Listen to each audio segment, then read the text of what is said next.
नमस्ते दोस्तों, NS TV horror stories में आपका स्वागत है।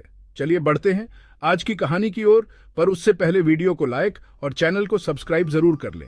हम आपके लिए ऐसे ही और वीडियो लाते रहेंगे। चलिए कहानी शुरू करते हैं। 10वीं कक्षा में पढ़ रही सिमरन आज बहुत एक्साइटेड होने के साथ साथ थोड़ी नर्वस भी थी। सिमरन पहली बार अपनी स्कूल की रिपब्लिक डे प्रोग्राम में अपने स्कूल के सामने एक स्पीच देने वाली थी। स्टेज पर जाने से पहले उसने गहरी सांसें ली। फिर करीबन 15 बच्चों और कई टीचर्स के सामने उसने अपनी स्पीच शुरू कर दी। लेकिन तभी एक अजीब सा घटना घटित हुई।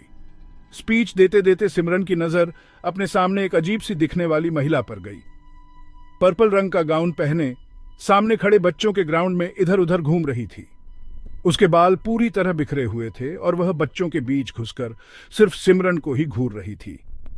सिमरन को यह बात बहुत अजीब लगी, पर स्टूडेंट होते हुए उसे अपनी स्पीच हर हाल में पूरी करनी थी, इसलिए उसने उस महिला को नजरअंदाज करना ही बेहतर समझा। सिमरन की स्पीच लगभग 5 मिनट तक चली और वह महिला बस घूमती रही। जब सिमरन ने स्पीच खत्म की और तेज कदमों से नीचे आई तो वह महिला कहीं दिखाई नहीं दी। उसे यह बात बहुत अजीब लग रही थी। सिमरन ने इस बारे में किसी से बात तो नहीं की, लेकिन स्कूल से घर आते हुए उसके दिमाग में उसी महिला का भयानक चेहरा घूम रहा था। कुछ देर बाद सिमरन को महसूस हुआ जैसे कोई उसका पीछा कर रहा है। उसने कई बार मुड़कर पीछे देखा, पर उसे कोई नहीं दिखाई दिया। सिमरन को लगा कि शायद यह सब उसका भ्रम है, तो उसने चिंता छोड़कर रोड क्रॉस करने की कोशिश की। लेकिन जैसे ही सिमरन रोड के बीच में पहुंची, किसी ने उसके बैग को पीछे से पकड़ लिया। सिमरन बहुत डर गई और उसने पीछे मुड़कर देखा तो उसकी रूह कांप उठी। उसके पीछे वही पर्पल गाउन वाली महिला उसके बैग को पकड़कर खड़ी थी और उसे घूरते हुए मुस्कुरा रही थी। सिमरन ने मदद के लिए जोर जोर से चिल्लाना शुरू किया, लेकिन आसपास कोई भी नहीं था। इतने में रोड पर तेजी से एक टैक्सी सिमरन की तरफ आने लगी। सिमरन ने उस टैक्सी को देखकर और जोर से चिल्लाना शुरू किया। उसने महिला से अपनी जान की भीख मांगी। जैसे टैक्सी महिला से टकराने ही वाली थी, तभी महिला ने सिमरन का बैग छोड़ दिया और सिमरन रोड के दूसरी ओर भाग गई। सिमरन की आंखों के सामने टैक्सी उस महिला के शरीर से आर पार हो गई। लेकिन होश उड़ाने वाली बात यह थी कि महिला अचानक गायब हो गई थी। सिमरन बहुत घबराते हुए अपने घर पहुंची।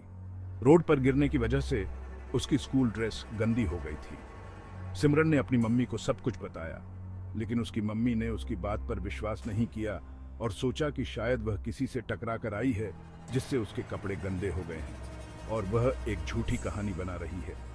सिमरन पूरे दिन बहुत परेशान थी और उस रात बिना खाना खाए ही सो गई।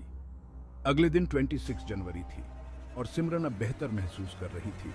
साथ ही हर साल की तरह टीवी पर परेड देखने के लिए भी बहुत एक्साइटेड थी। अपने पापा के साथ 26 जनवरी की परेड देखने के बाद सिमरन अपने पापा को लेकर अपने घर की छत पर चढ़ गई। वह दोनों रिपब्लिक डे पर उड़ने वाले जेट देखने के लिए गए थे।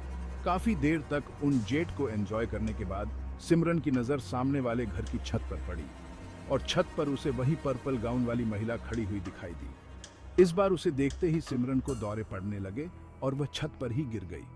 उसके पापा यह देखकर थोड़े घबरा गए और सिमरन को सीधे हॉस्पिटल ले गए। डॉक्टर की ट्रीटमेंट के कुछ घंटों के बाद सिमरन ठीक हुई और उसने अपनी मम्मी को उस पर्पल गाउन वाली महिला के बारे में बताया। उस महिला के बारे में सुनकर सिमरन की मम्मी को विश्वास हो गया कि वह पर्पल गाउन वाली महिला शायद कोई बुरी आत्मा है जो सिमरन के पीछे पड़ गई है। सिमरन उसी दिन घर वापस आ गई। उस रात उसने अपनी मम्मी के साथ सोने का निर्णय लिया।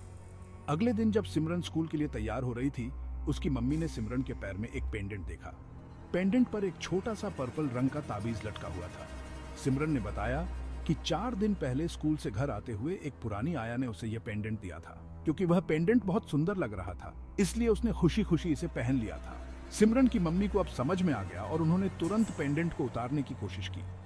लेकिन जैसे ही उन्होंने पेंडेंट को छुआ, उन्होंने वही पर्पल गाउन वाली महिला को सिमरन की मां को गुस्से से देखते हुए देखा।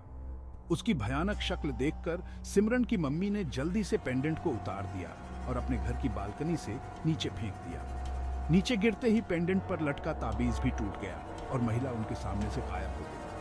यह देखकर सिमरन और उसकी मम्मी के होश उड़ गए। इसके बाद सिमरन की मम्मी ने स्कूल से संपर्क किया ताकि वह स्कूल की उस आया के बारे में जान सके जिसने सिमरन को पेंडेंट दिया था। जब स्कूल में पता किया गया तो पता चला कि उस आया की मृत्यु को 30 साल हो चुके हैं। तो उसमें से एक स्कूल की पुरानी फोटो में उस आया ने वही पर्पल गाउन पहना हुआ था। खैर, उस दिन के बाद से सिमरन को वह पर्पल गाउन वाली महिला दोबारा कभी नहीं दिखाई दी। अगर आपको यह कहानी पसंद आई हो तो कृपया हमारे चैनल को सब्सक्राइब करें और बेल आइकन दबाएं ताकि आप आगे भी ऐसी ही और भूतिया कहानियां सुन सकें। धन्यवाद।